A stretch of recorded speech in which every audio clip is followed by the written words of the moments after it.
Welcome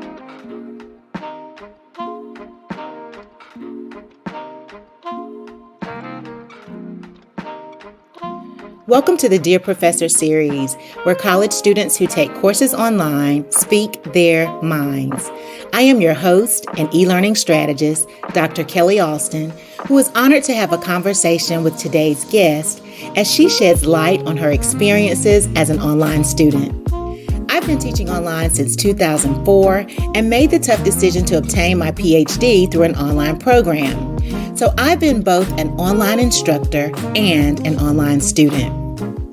As a result, I know that some wonderful things are happening within online programs, as well as some not so wonderful things going on. The purpose of this series is to help professors and students experience a more fulfilling online learning environment by allowing students to reveal their needs and pet peeves.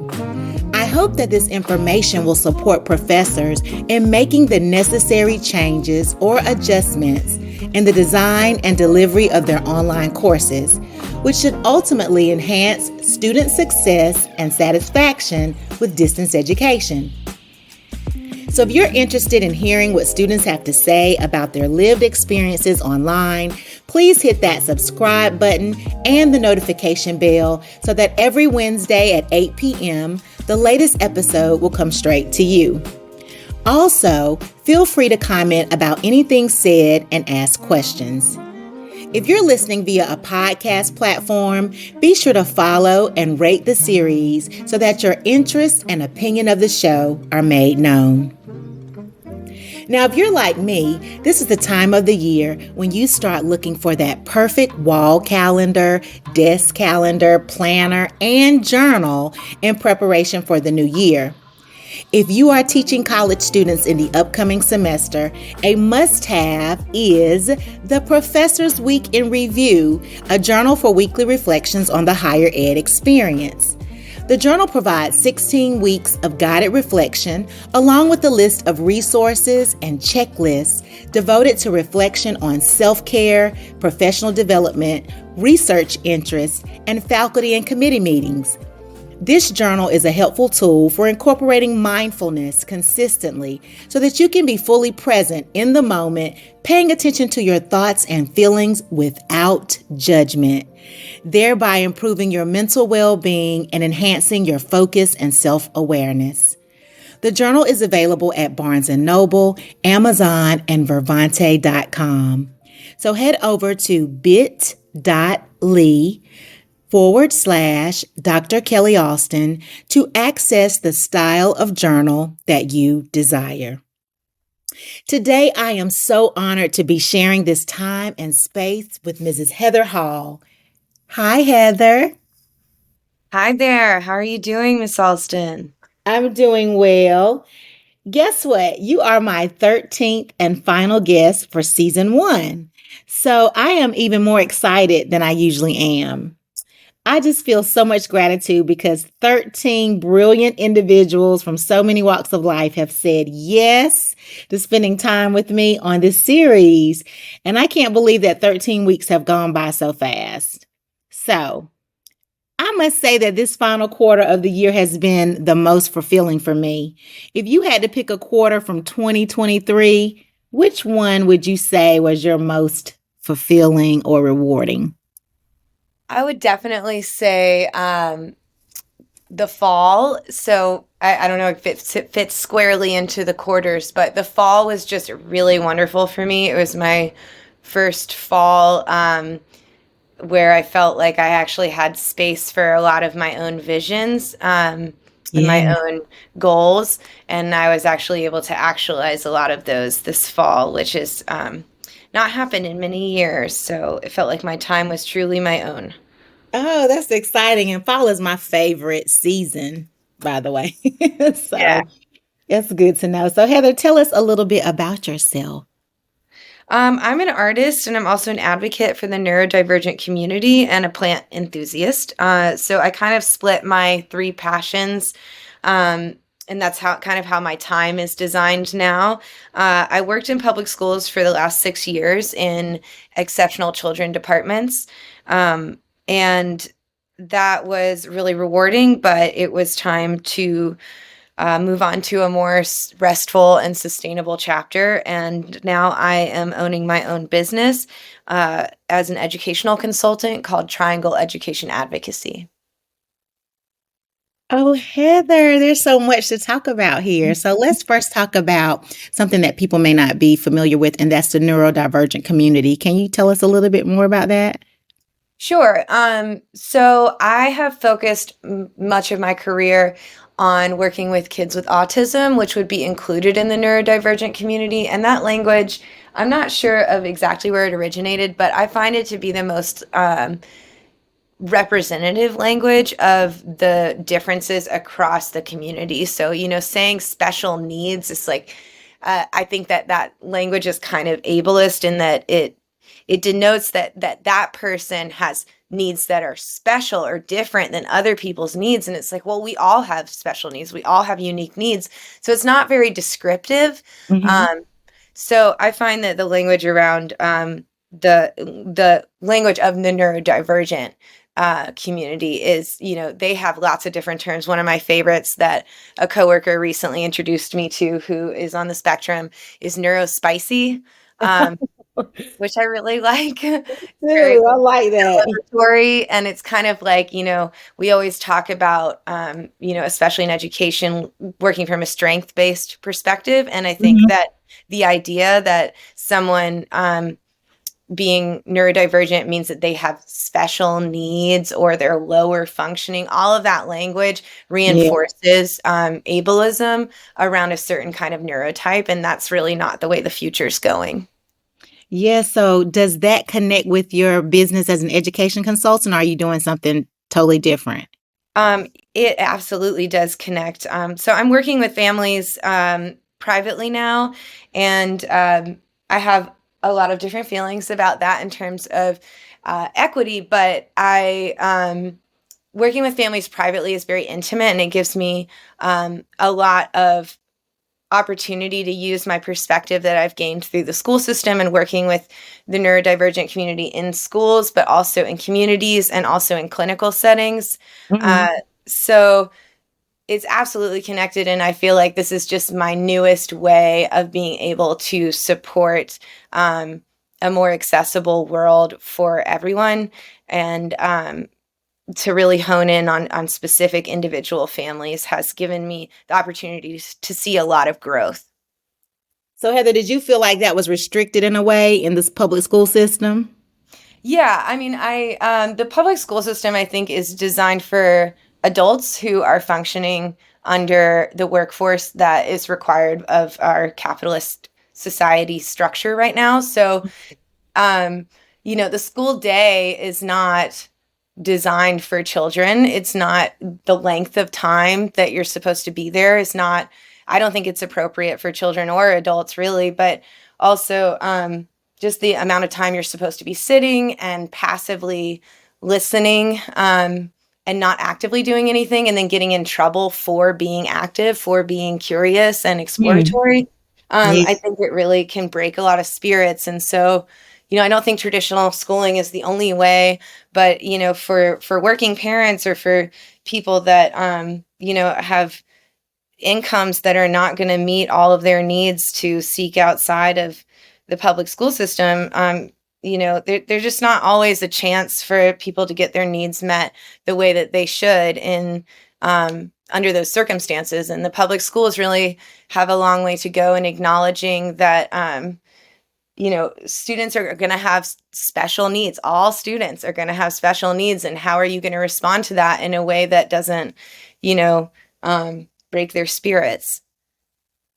Yes. And so when you think about your artistry and that activity that you were talking about, not sitting there, did you incorporate that in your classroom when you were in the classroom to kind of help with that?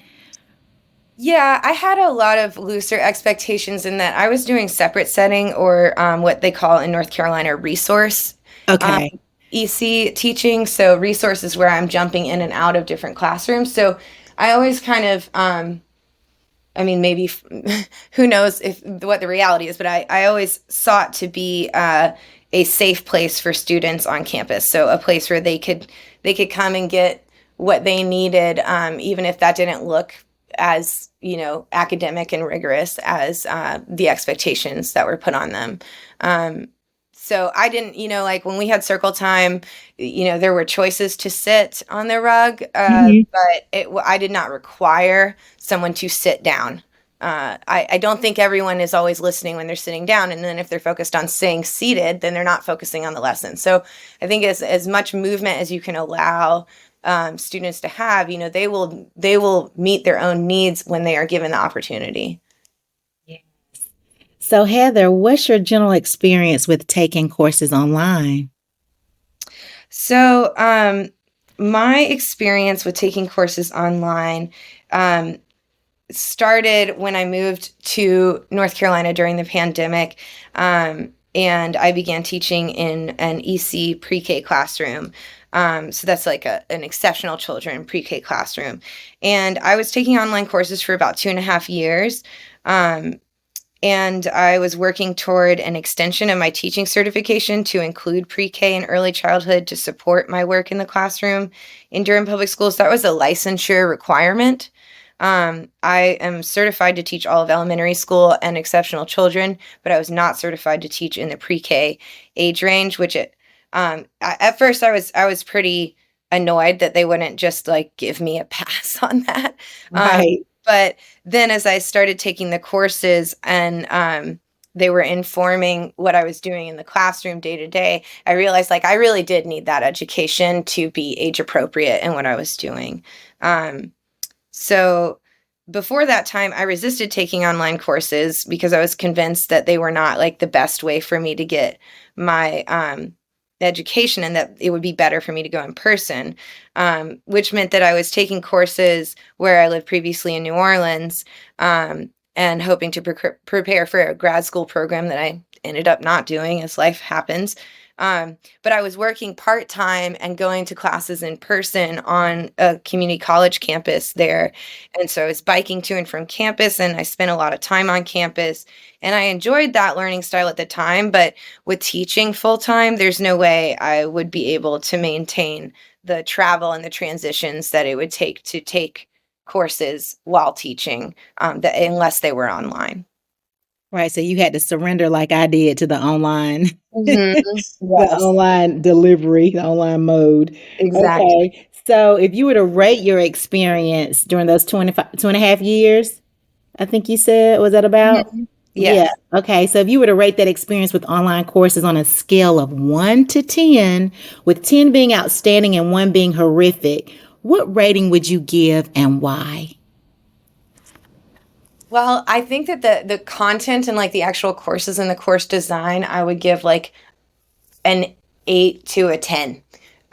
But the demands on me personally to be able to perform within those courses while teaching full time, that was awful. And I would give that part a 2. Okay. So That's like, our first dual score, everyone. You holding up 2 cards, right? yeah, well, Okay. yeah, That's we good. can That's take like a rubric. Like you had it. you had categories. So that's Mhm. awesome. All right, Heather. So like you were saying, distance learning can be off-putting if you're used to learning face to face and you prefer the traditional campus environment. And so some learners report in research of feeling isolated when they take online courses. When you were taking your courses, did you ever feel isolated? I did feel isolated, but to be honest, the only time that I felt really isolated was when I was taking a course that there was no like live meetings at all. Um, Okay.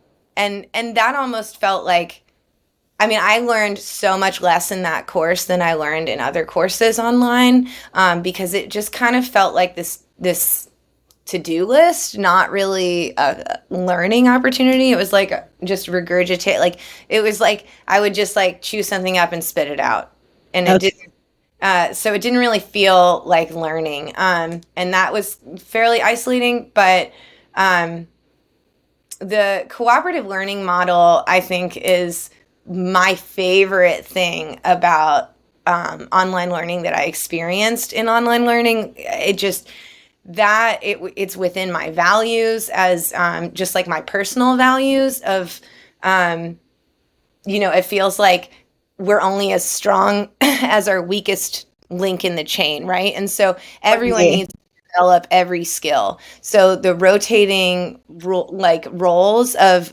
leadership or documentation or facilitating different parts of the learning, it really put the learning opportunity in the hands of the learners. And within that structure, you're relying on a group to function and to keep things flowing. And that was not isolating. That was relationship building, which I didn't even think was possible in online learning.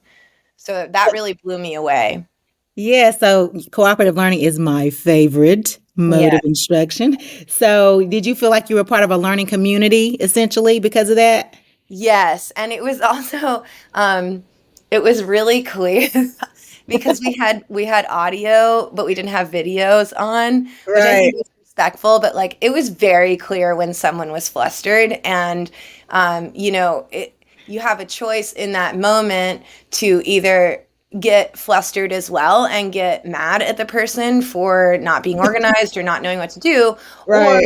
you can help them and make it, keep the wheels turning and keep the car rolling to the finish line together. So I think that was kind of like a really good opportunity to be able to support each other. And there was always like time for reflection in that structure where we were able to recognize each other for supporting whoever needed support in that time.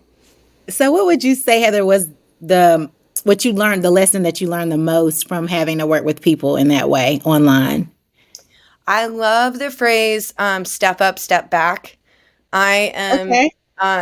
I tend to be, I think, purely out of anxiety and like a very childish need to feel in control. I tend to talk, like overshare or overtalk or be the leader or be the one that's like, okay, everybody, let's go, let's keep it going. And being forced out of those roles and into different roles really gave me an opportunity to kind of learn that being part of a group, it doesn't mean that you come in as like your stereotyped version of what you have to offer. Like you have way more to offer than you think, and other people can do things in ways that you never expected that can still work. And it was really helpful for me to see that. It was helpful for me to see that and be able to like trust that in a variety of places in my life, including work and activism and with family, like, oh, maybe I'll just step back and see how they do it. Like maybe I can learn something different from them that I never could have come up with on my own. Yeah, that's wonderful because it makes me think about this concept of soft skills and how they say, those are transferable skills Hmm. throughout your life. And that it sounds like you developed some of those from working cooperatively. Yes. Yeah, Yeah. so that was awesome. Well, Heather, guess what has been a running theme this season? That has been communication. Mm. So, students have been talking about its effectiveness, timeliness, the tone of communication. All of that's been addressed. And one of the things that I've heard a lot about is feedback. Yes. So, we've got to talk about feedback as you are my last guest this season. So, there's so many studies that talk about feedback or share research on feedback, and they reveal that it can have positive effects in some situations and negative effects in others. Can you think about a time when you received feedback that had a positive effect on you while you were learning online? Yes. So this will come directly to you because we had online courses, often in the evenings together. And sometimes it's evening and I am like, I don't want to do any more work. I don't want to keep pushing myself. And Right. it was my birthday. I didn't want to be in class. I didn't want to be doing that on my birthday. And I was grumpy. And you, even though you couldn't see me, you were reading my responses and things, and you kind of called me out and you were like, excuse me, like, where are you? Why are you not responding? And it was very direct. But at that point, it was April. We had built up a relationship. So, like being that direct was not what you weren't leading with that. So there was a relationship built up before that. And it just kind of pushed me back into like, okay, just because you don't want to do this doesn't mean that you're not going to. Oh, wow. It was like, okay, like I think of you as very firm and very fair. And your Okay. expectations of me did not change based on the fact that I just like was feeling grumpy, and you maintain those expectations and like enthusiasm behind them in a way that kind of helped me reapply myself in that moment. Um, and so I think that's something that you're particularly good at. It's a little intimidating, but I always appreciate like a mentor or a woman that I can look up to who's a little intimidating that I really want to impress and that holds me to a high standard. So that really worked for me personally. Okay. Wow, Heather. Guess what? When I was an undergraduate, we were told before we started student teaching to be firm and fair. And you use those Oh, exact words. That yeah. is amazing. And I remember sitting there because I was like 20 years old, and I remember our supervisor, she was saying, fair does not mean equal. Mm-mm. And I had never thought about that before. And so she gave us this example. She was like, if Johnny needs to sit at the front of the room because, he needs eye contact, he needs that support, then it's not unfair that Susie's not sitting at the front of the room because she doesn't need that. And so you don't, when Yeah. sometimes we get fair, what's fair and what's equal, we get those things, confused. And that was the first time as a 20-year-old I had heard that. So she said, we expect you when you're student teaching to be firm, but we expect you to be fair. So thank you, Heather. That's full circle. Yes. I love Okay, so now that everybody knows that you were in my class, it. okay, now can you tell me of a time, not it could be me or anybody, that you received some negative feedback, something that had a negative, not that the fact was it was negative, but that it had a negative effect on you. Yeah, and I would say that this is true for not just in working professionally, but I'm sure that like many people that have dated feel this way. But a lack of communication is communication, right? Right. So like if you're not hearing back from someone, it can make you spin out and be like, what did I do wrong? Or you can just disengage and be like, well, they don't care, so I don't care. And I feel like that has been the main difficulty with online courses is when I have a professor who's not very communicative and doesn't do much to try to build a relationship with me because education and our work is all about relationship building. And if you don't have a relationship, that student is never going to be vulnerable with you, and that means they're not going to learn. So I think that the lack of communication is kind of like the worst feedback of like, okay, good, you passed. Like, okay, well, I don't know if my pass was just good enough or if it was exemplary or if I missed a concept. Like, just, that lack of communication is the worst to me. Yeah, because it's like that saying, the silence is so loud. Hmm. That's what you must Yeah. think about. All right, Heather. So let's talk about your needs as an online student. A need is defined as something that you require because it is essential or very important to you. When you click on your online courses, what do you require or desire to be successful? I need examples. I need examples of work that meets the expectation of that professor. If the assignment is well designed and unique, giving me an example is not going to allow me to copy and paste a stock answer. So that's kind of on the professor. If like you giving an example gives away the whole assignment, then your assignment maybe isn't really showing what that individual student learns. I think you have to be able to look at examples of other people's work to know what you're expected to do.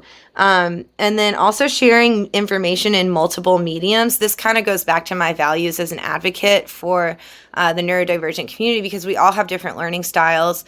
And so presenting the information in at least two formats for all options, so that, like if you're going to have it written out for someone, you also have an audio version, or if you're going to make a video, then you also have a transcript of that video. And online courses actually give professors and students more opportunity to make learning accessible, because of these different mediums that are available to us. And another need would be knowing where to find everything. I think that's kind of one of the hardest parts, especially when you're getting oriented and you feel overwhelmed.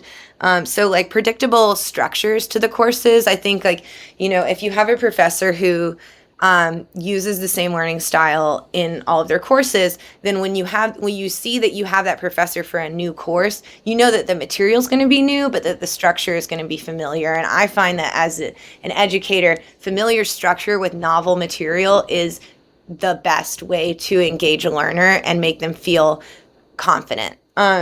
So I think that using the same language in the syllabus, classroom lectures, assignments, and file names really helps me to spend less time getting oriented and more time on the content. Oh, Heather, those were so good. You the applause. Well, I learned it somewhere. Wonderful. I don't even have anything to add to that. That was just no questions asked. Okay. That was so thorough. So let's go on to your pet peeves. Now, Sure. a pet peeve is a minor annoyance that an individual finds particularly irritating, and it's something that may bother you more than it bothers other people, and that's absolutely okay. So, Heather, what are your pet peeves when it comes to online courses? My biggest pet peeve is an obviously disorganized professor. Okay. So someone who, is like, oh, well, you can find it here. And then you go to the thing and it's not there. Or look at this link. And then the link is like a 404 not found. And this is a very nitpicky one, but like recycling old lesson plans or syllabi and not changing the dates. That is, I'm a very organized student, and I have my almost ritualistic ways of preparing for the semester. So when I get a syllabus, I print the syllabus, I choose a color for the course, I put every assignment and test that's going to happen the entire semester on my calendar in August or whenever the semester starts. And so if the dates are just 1 or 2 days off, that can mess up my whole calendar. Yes. And so that's something that that bothers me. But yeah, just disorganization, like obvious disorganization, can make me feel insecure that the professor is not really paying attention to me or my learning. And then that my grade might suffer because of miscommunication. Because if I think the assignment is due on Thursday, because last year Thursday was the 9th and this year Wednesday is the 9th, then did I just get a 0 because the syllabus was off by a day? Right. That's a big pet peeve for me. So you just had one pet peeve? Yeah, I think I'm going to stick with that. I mean, yeah. Okay. My other pet peeves would be around expectations from the district about online learning, and I don't think that's really what we're talking about here. But I think you were particularly understanding that all of your students had a lot of other things going on in their lives, and that they needed to prioritize school, but that you knew that that was never going to be their only priority. And I think that that's kind of something that happens sometimes with any particular demand, but the district or other places that are requiring you to work while you're in school, I just think that's a totally unsustainable model of learning and living. I agree so much that when I taught 5 years of first and second grade, I did what was called looping. And so I had my first grade, my second grade. I love it too. So I had first grade, second grade, first grade, second grade. My fifth year, I had first grade, and I was so sad that I didn't get them for second. But I went to UNCG because I did not want to. I paid off my car. My lease was up in May, so I stayed with a friend to the end of the school year. Nice. Because I didn't want to be working full time and going to graduate school. Yeah. So when I was at UNCG, they would be like, when we have presentations or group work, I would be like the group leader, or they would be like, I don't want to go after Kellie because I had all day. Uh-huh. I had all day to get my Yeah. presentation together. They were getting off work from teaching, second grade, first grade, and then having to come to UNCG. And so it used to be a running joke. Like, I don't want to go after her because I know she had all day to work on her, whatever she was presenting. So I understand that too. I really don't. It's just really difficult being that I did my PhD while working full time, teaching Yeah. 4 courses a semester. It is very demanding and very difficult to really focus on both and give your all to both. So yeah, I'm glad that you brought that up. I also noticed, Heather, that you have very high metacognitive skills Oh. because you talked about people that have those metacognitive skills. Are those students that think about thinking, they think about how they learn and what they need, and they are able to schedule their study time and figure out, what their needs Yes. are. And yes, and you were able to articulate that very well. So yes, you have very high metacognitive skills. Well, I think that I had to develop those because I'm an intrinsic like B plus student, and Uh-huh. so if I ever want to get an A, I have to work my butt off. And I know a lot of people who they skated through all of high school and some of college where they didn't study, and they would show up and they would put something down on paper and be fine. And I have never been that kind of learner, and it has set me up as an educator to be much more understanding of students. Being a student is one of the most vulnerable things you will ever do. Yes. Tell me about it. Yeah. Yeah. Yeah. I mean, it takes so much humility, and then we require this of children all the time, and then we get mad at them when they don't want to do it. And it's like, as adults, we live in a world of mastery. You do Right. things every day that you know how to do, and they don't know how to do any of this. So I think we could Oh, all extend more compassion to our little tiny children. rebels. Yes. I was talking about that on another episode about how we expect children to be tiny adults. Yes, And it's and we want them to do things that adults can't even do, like conflict resolution, right? exactly. We expect Yeah. children to figure it out, and adults, we see that all over the TV, all over the news, that adults can't resolve conflict. So all over the world, I should say. Mhm. All Right. right. So now we've made it to our Dear Professor segment where you get the opportunity to share your heart with a fellow professor that you have in mind. Imagine there's an online bulletin board with sticky notes or messages from students to professors. What is the note you would leave one of your online college professors, Heather? So I would say that you showed me that the possibility of online learning can come with genuine relationship building, which I did not think was possible. And I think that is largely due to the cooperative learning model, and how, the cooperative learning model makes all of us strong in a variety of areas, because we all need to be able to lead and follow and document our journeys. Oh, wonderful. Some good feedback about working with other people. Yes. What a great way to end the season. Now, Heather, let me share my takeaways from what you shared with us today. When you are taking courses online, you need, number one, examples so that you know what you're expected to do. You need for the professor to use multimedia to present the information in at least 2 formats. Yes. And you need predictable structures, which has to do with the navigation of the course so that you're able to find the things that you need to find. Mm-hmm. And you would suggest that instructors refrain from being disorganized. Possible. Yes. Right. Was that accurate? Yes. Okay, good. Well, Or Heather, even just visibly disorganized. Like, okay, right. I'm not going to look in your car. I don't need to know, how Your personal life. all your disorganization, but just maybe try to make sure you're not appearing disorganized. Exactly. Well, Heather, I want to thank you for being our 13th and final guest for season 1 of the Dear Professor series. You have perfectly sealed the season, Heather. Oh, wonderful. Lucky number 13. Yes, you are being so transparent and so thorough, and I really appreciate that because this is a topic that a lot of students don't get to talk about, and that's how they experience higher education online. You get those ratings at the end of the course, but when do you ever really get to say, look, I need to talk to somebody about this class, except for those students that like to complain. I'm not talking about that. Yeah. But just to kind of Yeah. have an open discussion, about your learning experience. So I appreciate you for taking time to do that. And I'm excited about the work that you're doing outside of the classroom now with your business and Yes. how you're supporting families. Tell me the name of your business again, Heather.